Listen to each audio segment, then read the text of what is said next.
Scolarisation en session professionnelle et inclusion sociale en milieu rural. C'est autour de ce thème que les étudiants Peulh du Sud Bénin ont tenu ce 12 avril 2025 une journée de réflexion. Un cadre d'échange et d'engagement pour valoriser les valeurs de la communauté Peulh, marquée par la présence de personnalités telles que le haut-commissaire à la sédentarisation du Bénin et la ministre conseillère aux affaires sociales et au travail.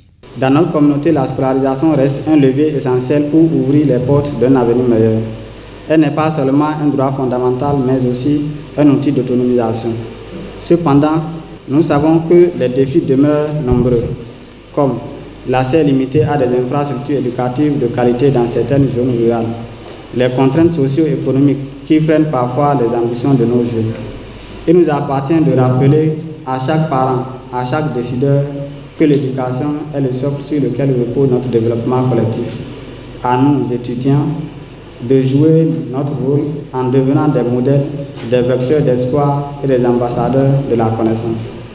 Parlant de l'insertion professionnelle, nous savons tous qu'aujourd'hui, le diplôme est une étape, mais il ne suffit pas à lui seul pour garantir une insertion professionnelle réussie.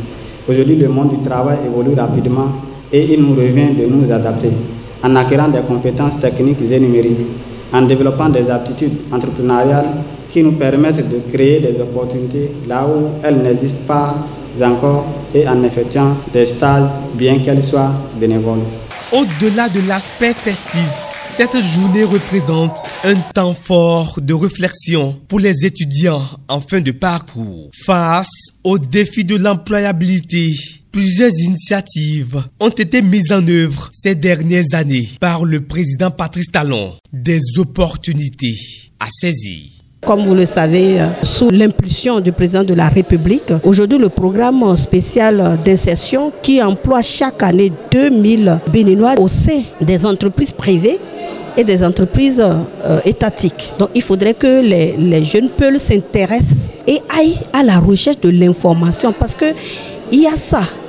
Le fait de ne pas avoir l'information, ça pose un problème. Je les encourage à davantage aller à la recherche de l'information et à tout faire pour qu'ils évoluent avec le temps. Parce que le monde change, les choses évoluent.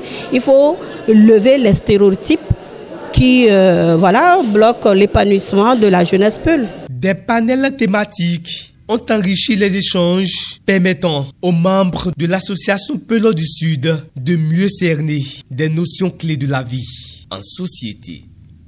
Vous savez, la question de la cohésion sociale aujourd'hui doit être pour nous, en tout cas pour le chef de l'État, c'est une des priorités.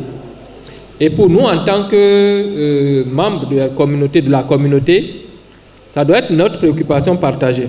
Parce que quand vous voyez, dès qu'il y a une rupture de confiance, dès qu'il y a une rupture quelque part, tout ce que cela engendre, et pour des gens qui gèrent par exemple, ne serait-ce qu'un territoire donné, en termes de leadership, ils savent ce que c'est.